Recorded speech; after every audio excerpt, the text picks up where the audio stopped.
Pernah gak sih kamu takut ngomongin sesuatu yang menurutmu benar cuma karena takut dibungkam, takut diserang, takut diamankan, diretas, atau dicap bawa-bawa kebencian? Di Indonesia, kita hidup dalam negara demokrasi, setidaknya secara konstitusi. Tapi coba buka Twitter, lihat komentar di TikTok, atau baca berita tentang aktivis-aktivis yang bersuara. Saat mereka bersuara soal kekerasan negara, soal patriarki, atau soal ketidakadilan, mereka justru diserang balik, diretas, diseret ke pasal karet, atau akunnya hilang misterius. Meme bisa bikin kamu masuk penjara, tagar bisa jadi bukti penghasutan. Sementara aparat bisa nyamar jadi warganet. Ini bukan cerita fiksi. Ini adalah bab baru dalam sejarah kita, neo-orba. Beda baju, sama represi. Halo Waner, selamat datang di podcast Take One dari balik kamera banyak suara. Di episode kali ini yang berjudul Masihkah Kita Boleh Berpendapat, podcast investigatif dari Empower Her. Halo Waners, aku Tias. Dan di episode kali ini kita akan menelusuri bagaimana perempuan, khususnya yang vokal di ruang publik dan digital, jadi sasaran empuk kekerasan negara yang tak lagi harus lewat senjata, tapi cukup dengan internet. Hari ini kita akan membahas sesuatu yang penting, tapi sering luput dari pandangan orang-orang, yaitu tentang kebebasan berpendapat dan bagaimana suara perempuan masih kerap dibungkam. Banyak yang bilang kita udah bebas, tapi nyatanya ketika perempuan bersuara, ancaman datang dari mana-mana. Nah, Waners, hari ini aku akan ngobrol bareng narasumber keren, dan yaitu seorang aktivis dan juga wakil kepala Departemen Research and Advocacy dari Girl Up Unpad 2025 tentang bagaimana kebebasan berpendapat khususnya buat perempuan yang hari ini makin terasa sempit. Nah, kalau kita lihat sejarah, pembungkaman perempuan itu bukan hal baru. Dulu ada Gerwani, lalu Marsinah, perempuan yang bersuara lantang namun malah dibungkam dengan cara brutal. Dan hari ini bentuknya berubah, nggak lagi pakai senjata, tapi pakai layar, pasal karet, stigma, dan juga intimidasi. Perempuan tahu apa sih tentang politik? Perempuan mah di rumah aja, ikut aksi buat sensasi. Perempuan zaman sekarang kemakan feminis. Itu kata-kata yang sering didengar perempuan ketika bersuara. Kenapa suara perempuan dianggap pengganggu dan kenapa kita perempuan ini selalu jadi target? Nah, langsung aja kita ngobrol sama Kak Najih hari ini. Halo Kak Najih. Halo. Makasih banget ya Kak udah nyempetin waktu ke podcast aku hari ini. Makasih banget lo udah ajak aku buat ngobrol hari ini. Senang makasih sekali ketemu Tia. Aku juga seneng banget ketemu kakak. Nah, gimana nih kakak kabarnya, dan boleh kakak memperkenalkan diri dan juga jelasin kesibukan sekarang kakak tuh apa? Oke, kabar aku baik. Aku Najih, aku dari FISIP 2023. Sekarang kesibukan aku lagi ngurusin lagi Girl Up Universitas Pajajaran, jadi mohon ditunggu kelanjutannya. Nggak sabar. Nah, kali ini kita akan ngebahas tentang topik yang serius nih kak, tapi kita ngobrolnya santai aja sih. Oke. Nah, pasti kan kakak ngeliat berita akhir-akhir ini tuh super draining. Kayak contohnya yang kemarin tuh jurnalis Tempo, Kak Cica yang dikirimin kepala babi. Terus ada juga beberapa kekerasan yang dilakukan oleh aparat kesipil saat aksi, khususnya itu ke pers, medis, dan perempuan. Dan yang baru-baru ini juga ada mahasiswi ITB yang ditangkap karena membuat AI meme Prabowo Jokowi. Nah, pendapat kakak tentang hal itu gimana? Dan juga kenapa sih perempuan yang melawan itu dianggap ancaman? Oke, pertanyaannya dari awal udah mulai ini ya, langsung menyerang gitu. Aku melihat apa yang terjadi saat ini adalah buntut dari bagaimana pemerintah itu mereka masih belum bisa membuat regulasi yang tepat untuk rakyatnya, gitu kan. Jadi misalnya yang AI ditangkap, kenapa dia ditangkap padahal wapresnya sendiri menggunakan AI dan bahkan dalam konteks yang sangat besar, dan sekarang bahkan divisi Polri menggunakan AI untuk membuat video kampanye yang mereka memfabrikasi bahwasanya mereka adalah seorang pahlawan gitu ya. Padahal kita semua tahu faktanya seperti apa, dan itu menurut aku pribadi salah satu bentuk dari bagaimana sekarang neo-orba mereka memfabrikasi lagi sejarah. Jadi mereka nge-framing Polri, terus tadi bahkan jadi tuh apa ya, bagaimana pemerintah tuh secara ideologi dan implementasi mereka sangat-sangat hipokrit. Mereka menggunakan AI, tapi mereka melarang penggunaan AI. Kemudian mereka mengagung-agungkan bahwasannya mereka akan melindungi rakyat, tapi kemudian seorang perempuan dengan identitas minoritas gitu ya, identitas minoritas mereka dikirimi kepala babi gitu. Jadi bagaimana negara mereka dalam ideologi dan juga implementasinya mereka hipokrit bahkan terhadap diri mereka sendiri gitu.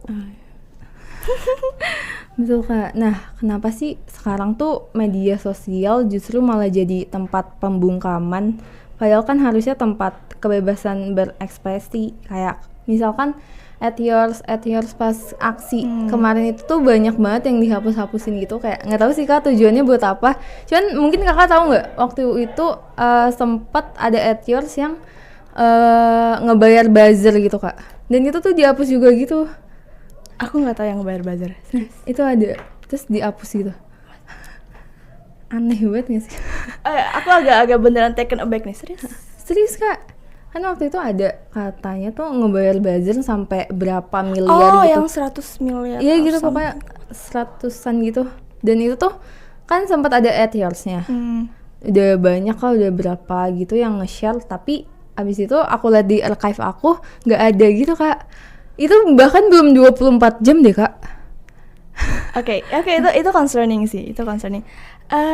Kenapa tadi media sosial jadi tempat pembungkaman?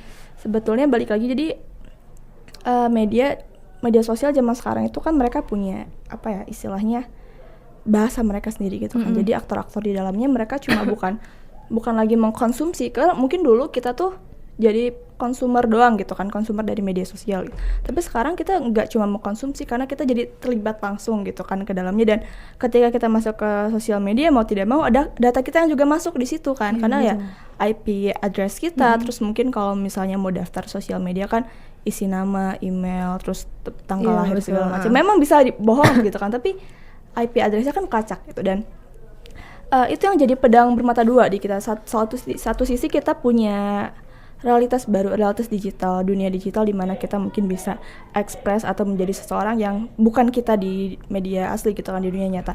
Tapi di sisi lain media sosial juga jadi panoptikon yang secara konstan bekerja. Jadi panoptikon adalah bagaimana kita tuh dapat dilihat oleh semua orang gitu kan. Bahkan orang-orang yang tidak bisa kita lihat, misalnya yang mengawasi media sosial kayak badan cyber dan lain sebagainya. Kita tidak bisa melihat mereka, tapi mereka secara konstan mengawasi kita. Itu bentuk panoptikon konstannya. Dan dengan kemarin RUU Polri yang mau disahkan rencananya itu kan mereka menunjukkan tuh bagaimana mereka ingin polisi masuk ke dunia cyber. Yang itu makin parah dong. Bagaimana mereka bisa menghalangi, mereka bisa membatasi komunitas, mereka bisa membajak, melacak dan lain sebagainya. Jadi media sosial yang sejak awal sudah jadi tempat pengawasan secara tidak langsung, kalau misalnya ada aparat yang masuk dan itu bekerja secara represif, secara opresif kepada masyarakatnya, nah itu makin-makin. Salah satunya tadi mereka bisa membungkam komunitas. Bayangkan di media sosial tuh ada komunitas yang mungkin memang bekerja untuk melindungi perempuan. Kan banyak ya komunitas-komunitas yang aktif secara digital, misalnya kayak mereka mempublikasikan isunya secara digital dan lain sebagainya. Apabila kemudian polisi masuk, kan apa ya, derajat bagaimana mereka menangkap suatu kebenaran dan bagaimana kita memaknai kebenaran itu kan beda gitu kan. Betul. Ketika mereka yang punya kuasa secara represif mendorong idealisme mereka tentang kebenaran, ya udah nggak ada lagi ruang aman ya, makin sedikit lagi ruang aman. Tapi kalau menurut Tias gimana, kayak melihat media sosial, apakah kayak mungkin kita masih punya ruang buat aktivisme atau kayak dengan Mungkin sih Kak, mungkin ada, cuman nggak apa ya, ruangnya tuh sempit gitu. Kita, apalagi kalau misalkan di TikTok kan kayak susah gitu nggak sih kita?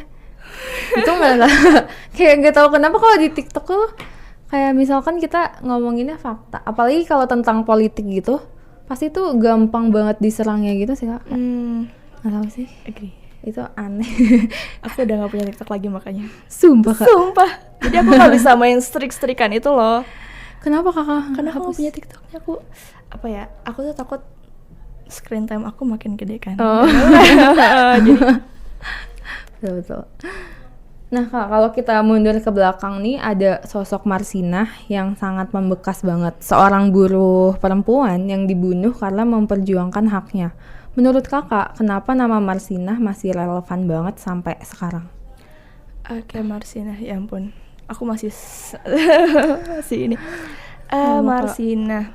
Mungkin salah satu alasan kenapa beliau gitu masih relevan sampai saat ini adalah karena pada masa itu beliau tuh menunjukkan apa yang bisa negara lakukan kepada identitas-identitas yang sangat termarginalkan. Jadi Marsinah dari segala sisi, dari sisi identitas yang bisa kita lihat, semua identitasnya adalah identitas marginal. Dia adalah seorang buruh dan dia adalah seorang perempuan gitu kan. Dan pada saat itu, pada masa itu, dan hingga masa sekarang sebetulnya, kedua identitas itu adalah identitas yang paling banyak menerima opresi, banyak menerima tekanan, paling termarginalkan, yang hak-haknya sampai sekarang belum terpenuhi gitu kan. Kayak misalnya kalau misalnya kita lihat UU PRT, itu kan PRT pekerja gitu kan, buruh gitu kan, dan itu untuk biasanya PRT adalah seorang perempuan, dan itu sampai sekarang belum disahkan gitu kan, sudah berpuluh-puluh tahun. Itu menunjukkan bagaimana negara bahkan hingga sekarang, bahkan berpuluh tahun setelah Marsinah dibunuh gitu kan, mereka masih tidak mau mungkin dan tidak bisa mengadvokasikan hak-hak untuk kaum-kaum yang termarginalkan itu dari dulu sampai sekarang gitu kan. Dan itu yang mungkin menjadikan Marsinah sangat relevan, karena dia menunjukkan bahwa sampai sekarang bahkan negara tuh masih berupaya membunuh Marsinah yang lain gitu. Oh my god, sedih banget ya Kak. Terus juga nih kakak tadi juga sempat mention neo-orba nih. Banyak yang bilang sekarang tuh kita udah masuk ke era neo-orba. Di era sekarang juga suara-suara kita sering dibungkam, di media sosial pun justru juga jadi tempat pembungkaman. Nah, menurut kakak, apa ciri paling terasa dari neo-orba ini? Oke, ciri paling terasa. Mungkin karena disclaimer dulu, karena aku tidak, dan keluarga aku sebelum-sebelumnya tidak merasakan dampak langsung dari Orba gitu, dari Orde Baru. Mungkin tidak bisa sepenuhnya gitu kan menjelaskan apa yang paling mirip dengan Orde Baru yang sebelumnya gitu. Dan mungkin ini beda kan dengan keluarga-keluarga dan juga pihak-pihak yang secara langsung terdampak oleh Orde Baru, bagaimana mereka memandang sekarang. Jadi definisi aku dan definisi mereka mungkin berbeda, tapi yang paling bisa dirasakan itu adalah bagaimana mereka secara terang-terangan memfabrikasi sejarah, menulis ulang sejarah gitu. Karena itu bukan cuma lewat yang mereka deklarasikan mereka akan menulis ulang sejarah dengan tone positif, tapi dari bagaimana mereka menolak atau deny Prabowo gitu kan, deny semua yang sudah Prabowo lakukan. Dan memang tidak terang-terangan mereka kayak mendeklarasikan bahwasanya Prabowo akan begini, tidak. Tapi dari mereka bersikap dari awal Prabowo muncul dan Gibran dan semua yang bagaimana mereka pave the way untuk mereka menjadi presiden dan apa yang mereka lakukan setelahnya gitu kan. Dan bahkan yang baru-baru ini bagaimana Fadlizon terang-terangan dia bilang bahwasannya catatan tim gabungan pencari fakta itu harus dikaji ulang karena mereka hanya memuat nomor dan tidak memuat fakta.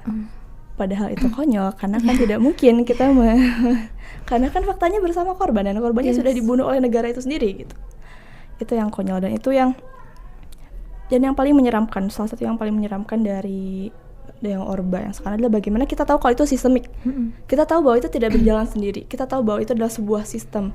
Mereka mengatur melalui lembaga-lembaga yang ada, melalui tangan-tangan mereka, dan kita tahu itu memang sudah direncanakan dari lama sekali gitu kan. Itu tidak tiba-tiba Prabowo Gibran menang gitu kan. Tidak tiba-tiba mereka membentuk kabinet yang sangat gemuk, tidak tiba-tiba dengan bagaimana mereka membuat komisi di DPR yang membahas yang mengadvokasikan perempuan tetapi anggotanya semuanya adalah laki-laki gitu kan.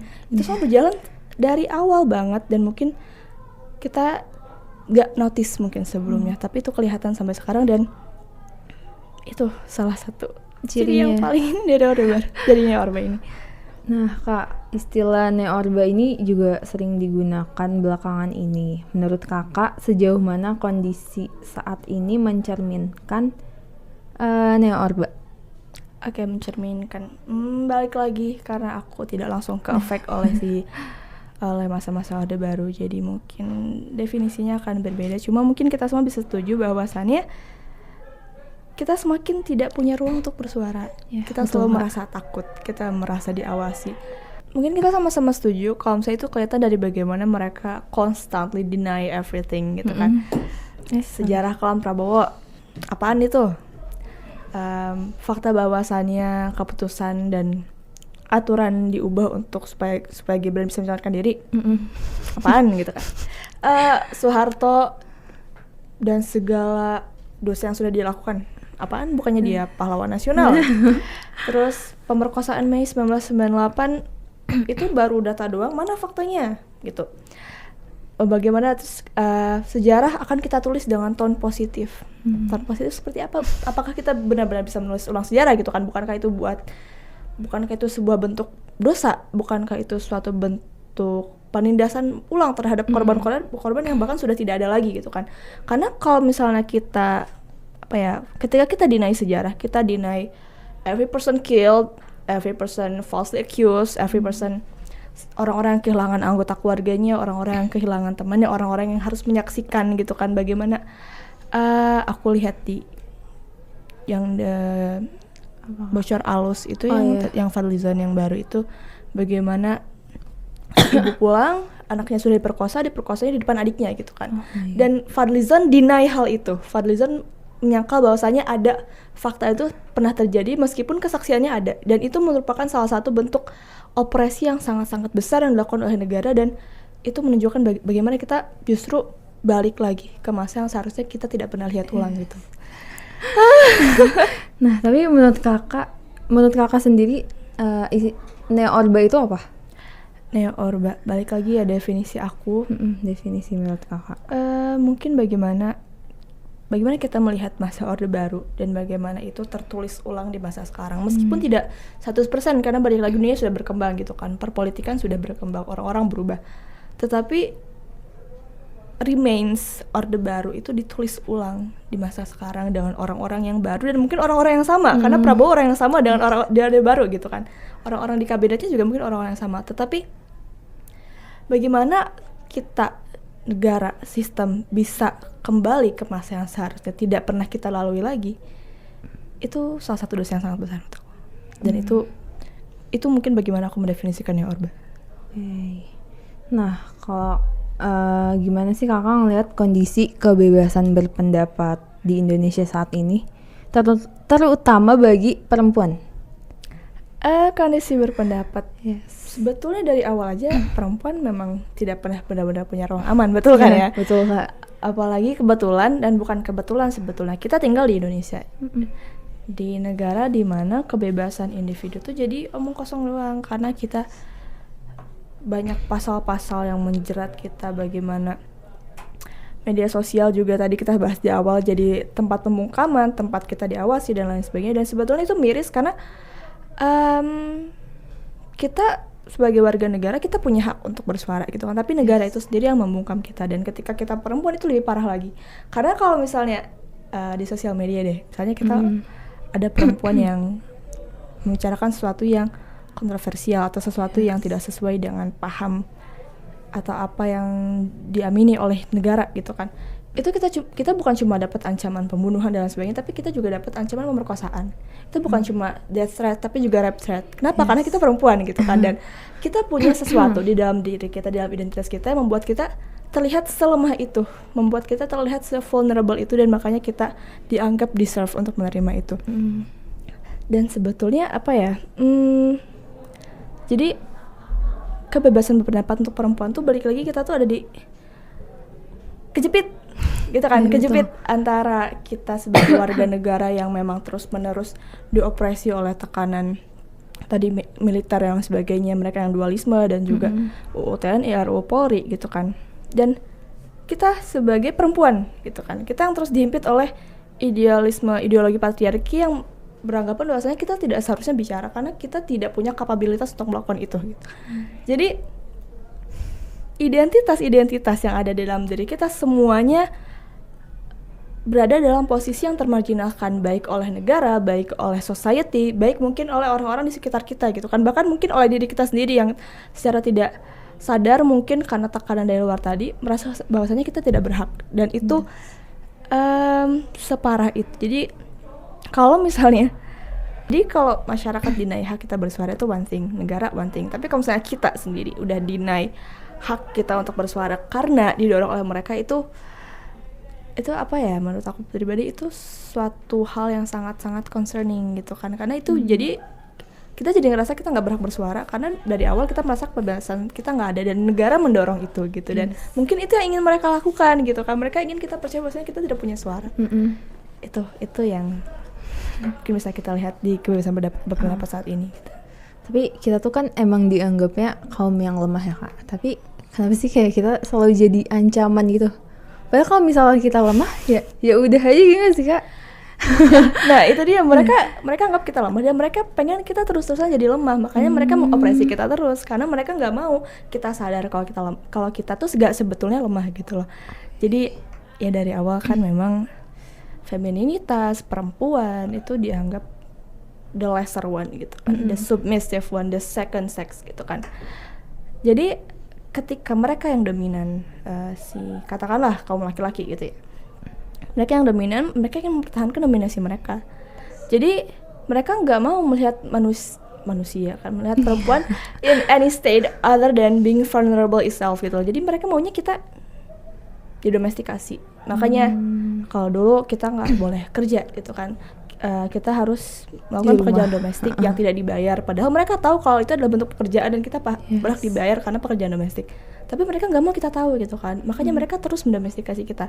Atau mungkin ketika perempuan tidak boleh punya bank account kalau tidak punya guardian laki-laki, itu kan. Jadi kalau misalnya mau punya akun bank, dan akun bank itu kan satu yang politikal gitu ya. Kalau misalnya punya akun bank ya berarti kita bisa punya pekerjaan, kita bisa menerima uang gaji dan lain sebagainya. Perempuan nggak boleh punya itu kecuali mereka didampingin oleh laki-laki gitu kan.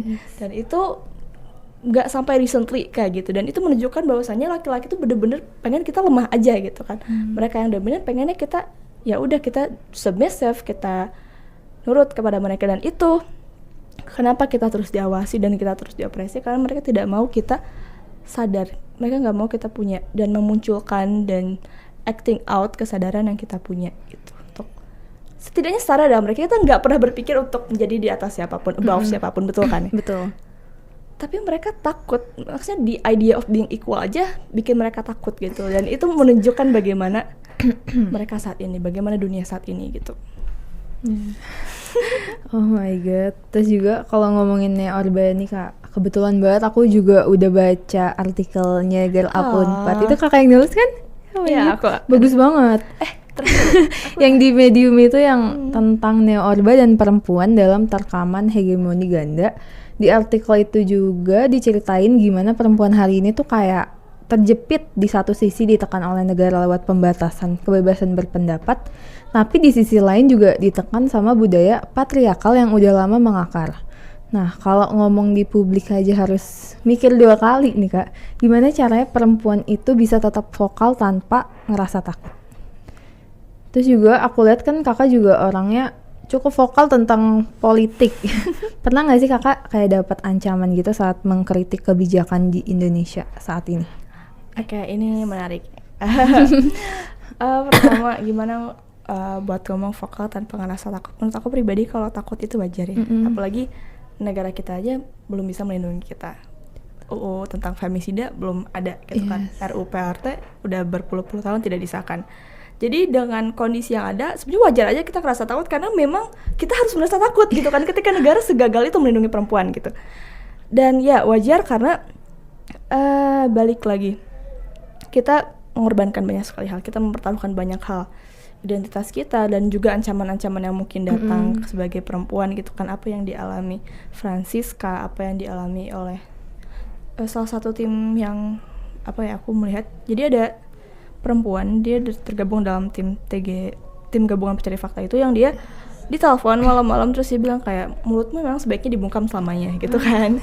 Jadi memang wajar kita merasa takut karena memang semenyeramkan itu gitu. Dan menurut aku supaya bukan tidak merasa takut ya, supaya mungkin kita bisa merasa aman gitu kan. Lebih ke bagaimana apa yang kita lakukan sebelum dan sesudahnya gitu kan. Misalnya kita paham apa yang kita lakukan seperti apa, lalu komunitas kita akan bagaimana, misalnya melindungi sejauh apa gitu kan. Apabila terjadi apa-apa, apakah ada kontak yang bisa dihubungin, misalnya lembaga bantuan hukum, apalagi yang seperti itu gitu kan, apalagi dalam bentuk demonstrasi gitu tuh ya. Collective care-nya seperti apa, manajemen risikonya seperti apa, lalu apa yang akan dilakukan seandainya hal-hal buruk terjadi gitu kan. Jadi mungkin memang tidak 100% aman karena kita memang tidak pernah merasa aman gitu Iya, kan. betul. Tapi mungkin itu bisa ease lah, maksudnya mengurangi kekhawatiran kita. Dan yang penting adalah bagaimana kita di solidarity itself, maksudnya kita berkumpul dengan orang-orang yang sama-sama concern terhadap hal yang sama dan bagaimana itu menguatkan kita. Karena ya komunitas gitu kan, komunitas orang-orang dan orang-orang yang di dalamnya gitu kan, itu hal-hal yang penting untuk membantu kita tetap yakin dan serius di jalan ini. Terus pernah tidak aku dikritik atau diancam? Diancam tidak pernah, tapi yang waktu aku menulis artikel itu Oh my God. ada orang yang bilang kayak coba tolong di tone down gitu kan, maksudnya diperhalus, khawatir nanti ada ini ada itu gitu kan. Sebenarnya bukan, aku nggak merasa insulted atau marah, tapi justru aku ngerasa sedih. Jadi karena apa ya, yang mau kita lakukan adalah mengadvokasikan dan memberitahu dan menyebarkan informasi apa yang harus diketahui oleh masyarakat banyak. Tapi kita tetap harus mempertimbangkan well-being kita, dan untuk sampai harus mempertimbangkan kondisi diri kita ketika kita menulis sesuatu itu concerning. Kayak kenapa kita harus melakukan itu? Kenapa kita harus sampai khawatir sejauh itu? Padahal kita ingin lakukan hanya bersuara, dan itu sebagian besar menunjukkan kondisi negara kita saat ini gitu kan. Dan aku yakin bukan cuma aku yang seperti itu gitu kan, pasti banyak betul, yang lain kayak gitu. Bahkan mungkin kamu juga menulis ini dengan Iya, sangat. Sempat ada kayak kalau ngambil apa sih tentang neo orba ini mungkin agak sensitif gitu di beberapa buat orang ya, kayak sebenarnya agak takut juga sih Kak, tapi ya udah Kak, kita punya Allah. Kita punya Allah. Dan aku punya girl up juga. Betul nggak Kak? Betul banget. Nah, terus juga kenapa perempuan yang bersuara seringkali menjadi sasaran ganda, baik dari segi politik maupun gender? Karena kita punya identitas perempuan. Jadi apa ya, identitas gender itu mau gimana pun sulit dipisahkan kan. Maksudnya kayak identitas pekerjaan, identitas lain sebagainya itu mungkin bisa dipisahkan gitu. Tapi kalau identitas gender, dia melekat. Mau gimana pun, mau dimanapun, mau kapanpun, mau apapun kondisinya dia melekat gitu kan. Karena dia mungkin bagi beberapa orang dia terlihat langsung gitu kan. Identitasnya adalah seorang perempuan, identitasnya seorang laki-laki mungkin gitu bagi beberapa orang. Dan itu yang membuat kita terlihat vulnerable karena ya identitas itu tidak bisa dipisahkan. Dan balik lagi, woman has always seen as the lesser one yang terus diopresi dari dulu sekali, dari lama sekali. Misalnya apa ya, perempuan kulit hitam gitu kan, opresi yang dialami oleh perempuan kulit hitam dan laki-laki kulit hitam itu berbeda. Dan ini bukan berarti yang laki-laki kulit hitam mengalami opresi yang lebih mudah, yang lebih ringan, tidak. Tetapi perempuan harus mengalami opresi yang lebih lagi, yang ada opresi lainnya harus dihadapi oleh perempuan karena dia adalah seorang perempuan gitu. Solely karena dia seorang perempuan, misalnya pemerkosaan. Kenapa orang memperkosa perempuan? Ya karena dia adalah seorang perempuan gitu kan. Kenapa femisida bisa terjadi? Kenapa femisida? Maksudnya gimana ya? Kenapa orang-orang melakukan femisida? Karena dia adalah seorang perempuan gitu kan. Femisida sendiri artinya adalah kekerasan atau pembunuhan dilakukan kepada perempuan karena dia adalah seorang perempuan gitu. Dan untuk berpikir bahwasanya ada seseorang yang sengaja membunuh seorang perempuan karena dia adalah seorang perempuan, itu menunjukkan bagaimana perempuan dipandang di dalam sistem saat ini gitu kan.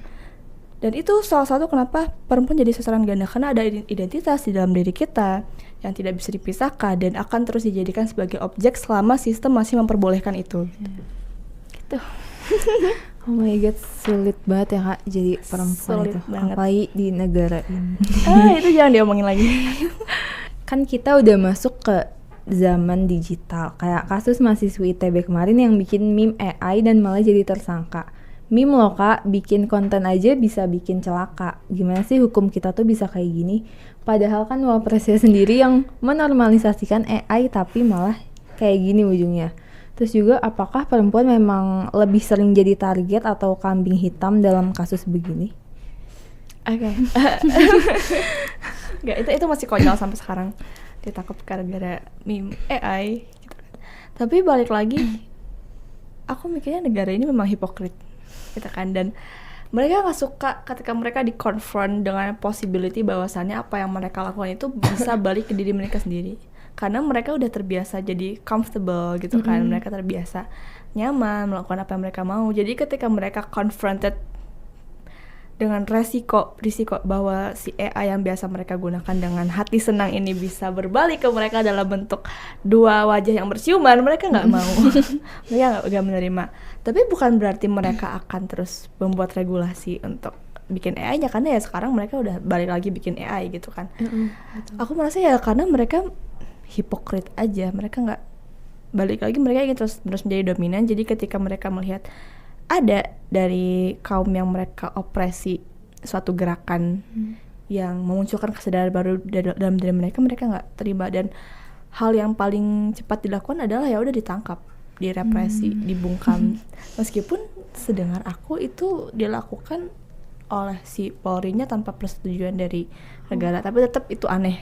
Karena buat apa menangkap seorang mahasiswa karena hal itu gitu kan. Kalau misalnya memang ingin aturan yang jelas ya buat regulasinya, bukan yang mereka yang punya kekuasaan, mereka yang punya power. Kenapa mereka malah menangkap orang yang hanya mempergunakan apa yang mereka lakukan gitu.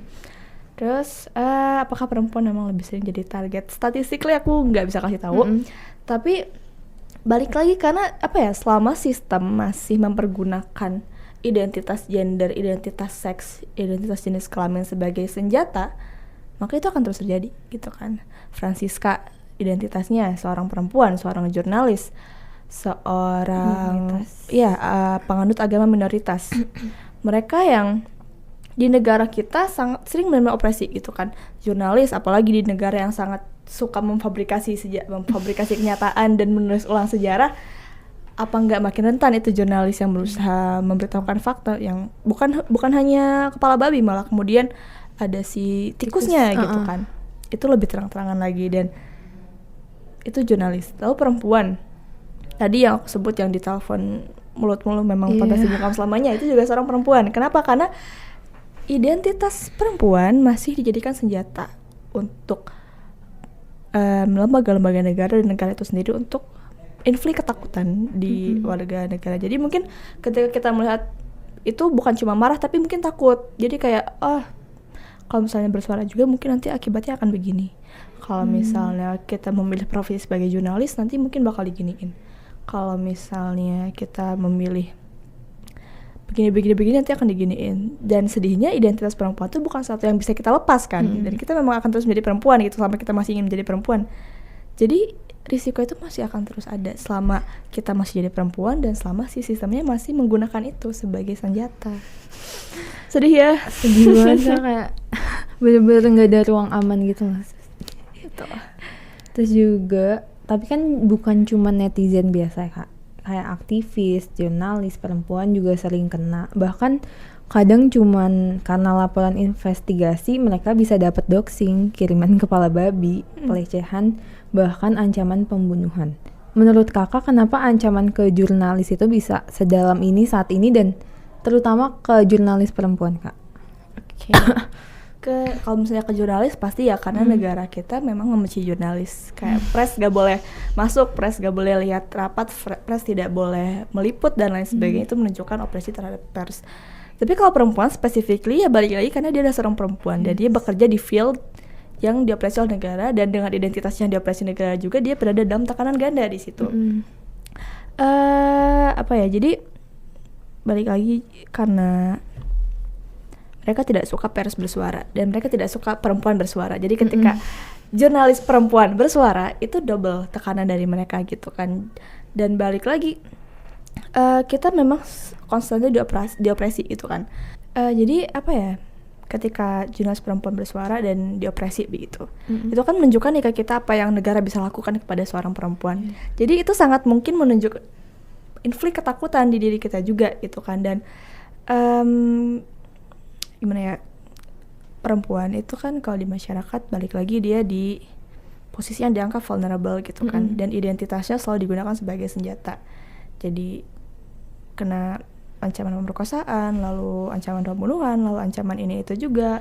Terus bukan cuma ke perempuannya langsung, misalnya kalau misalnya laki-laki nih yang ada opresi, pasti mungkin akan muncul ancaman kayak ibu lu akan diperkosa, gue akan memperkosa adik perempuan lu gitu kan, ibu lu akan merasakan hal yang begini gitu kan. Dan jadi perempuan meskipun dia tidak terlibat langsung, mereka akan terus mendapat tekanan gitu kan, karena mereka dilihat sebagai posisi yang sangat vulnerable, karena identitasnya balik lagi dijadikan senjata gitu kan. Dan itu tuh apa ya, seolah-olah si lembaganya nih atau si opresornya, mereka tuh mau menunjukkan bahwasanya kita bisa melakukan ini kepada perempuan, kita bisa melakukan ini kepada mereka, dan kita bisa melakukan hal yang sama kepada kalian gitu. Dan itu kan ketakutan di situ. Dan ketika ketakutan itu salah satu emosi yang sangat-sangat justified, emosi yang sangat-sangat kuat. Ketika seseorang sudah merasa takut, dia mungkin tidak akan melakukan apa yang dia harus lakukan gitu kan, karena ya takut gitu.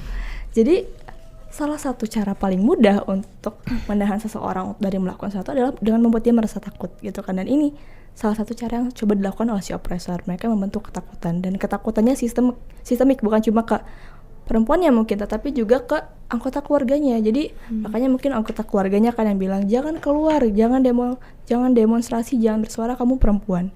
Jadi sistemik, bukan cuma ke perempuannya, tetapi juga orang-orang terdekat dari si perempuannya. Kenapa? Supaya dorongannya juga sistemik. Balik lagi gitu, negara ini memang sangat sistemik, semuanya operasinya sistemik, ininya sistemik, semuanya sistemik gitu. Betul Kak. Terus juga menurut Kakak kenapa tubuh dan suara perempuan selalu jadi objek kontrol? Karena itu cara paling mudah untuk mereduksi kita. Kalau misalnya perempuan diobjektifikasi misalnya, jadikan objek kontrol, itu pandangan kita ke diri kita jadi kabur kan. Misalnya kita di catcall, jadi kita refleks apa yang salah dari gue sampai gue di catcall. Kalau misalnya kita diopresi segala macam, apa yang salah dari gue, dan itu mengaburkan nilai-nilai dalam diri kita. Kita akan sangat mungkin merasa bahwasanya kita yang salah, dan itu yang mereka inginkan. Mereka ingin kita merasa kurang, merasa lemah, merasa tidak berdaya, merasa selalu jadi yang salah. Mereka ingin persepsi kita terhadap apa yang kita punya, moral yang kita jalankan itu salah. Karena mereka menganggap itu satu yang bisa dijadikan lelucon. Mereka bisa mengcatcall, mengopresi segala macam. Dan ketika terjadi hal seperti itu kan, opresinya melekat ya di kita gitu kan. Kita yang melihat ke diri kita apa yang salah gitu. Itu yang mereka mau gitu kan. Jadi itu senjatanya. Jadi senjatanya bukan mereka menodongkan segala macam, tapi senjatanya itu muncul dari kita sendiri.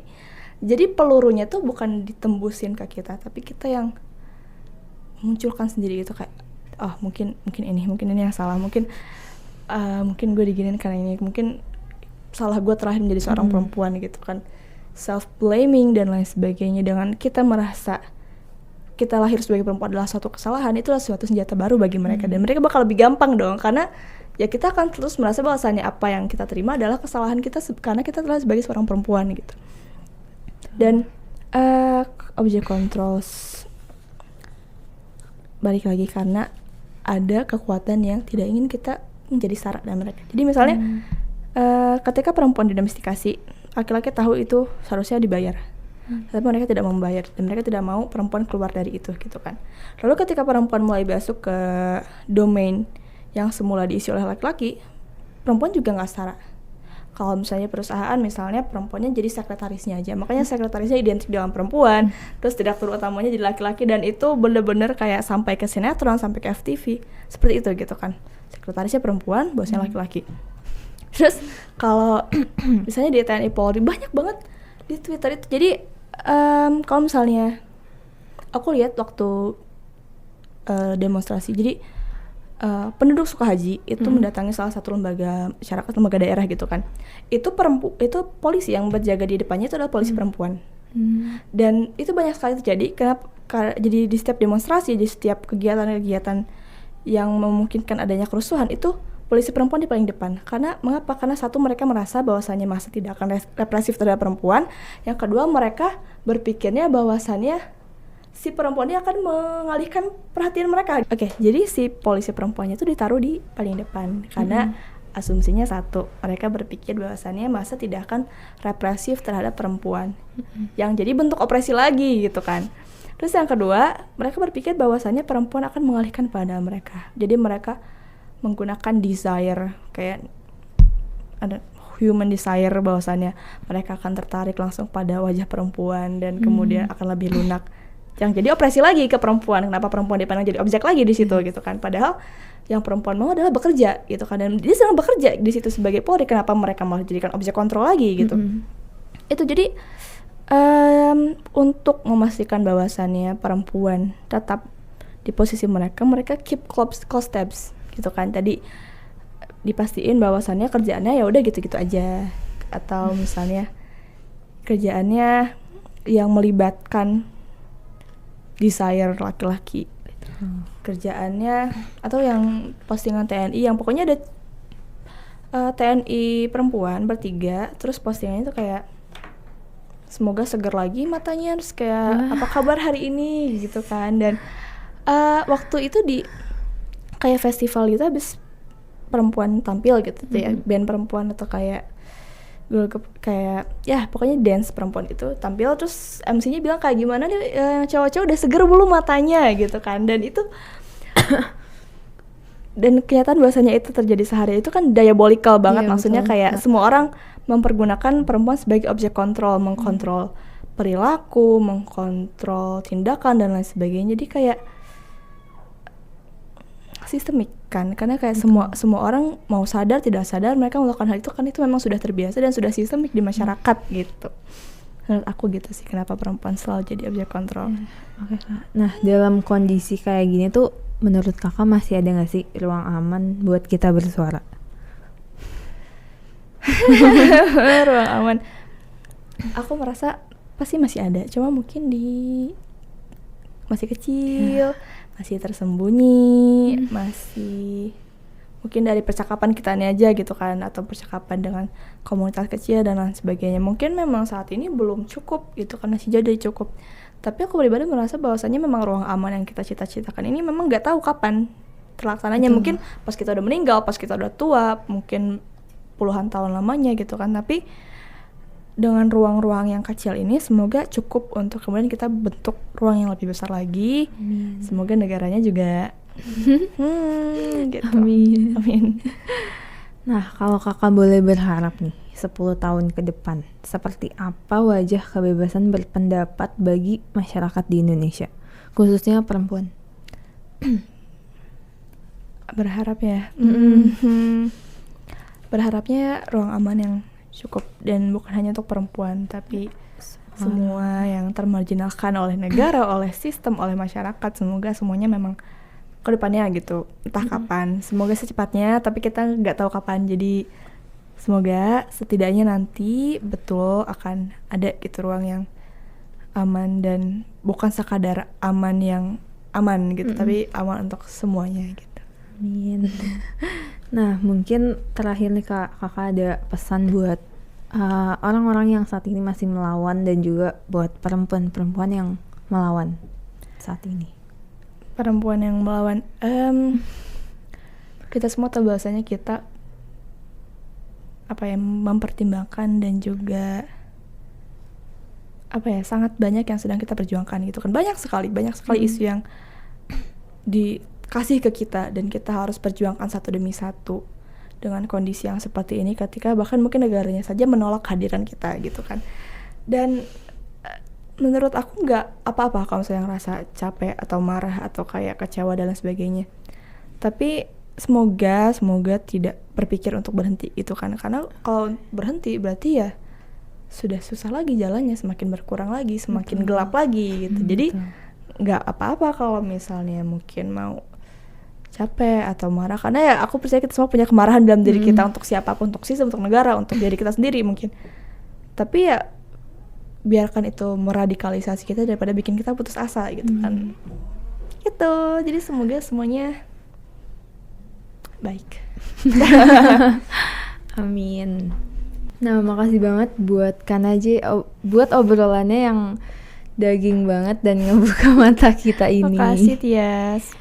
Obrolan tadi tuh buat kita sadar kalau hari ini perempuan masih dibungkam, meski dengan cara yang berbeda, dianggap berbahaya cuman karena punya opini. Tapi disitulah pentingnya kita untuk terus bicara.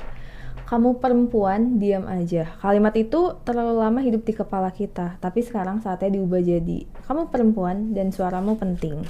Nah, itu dia episode hari ini. Terima kasih sekali lagi buat Kanaje Makasih Tias. yang udah nyempetin waktu datang dan sharing tentang perempuan dan pengalamannya.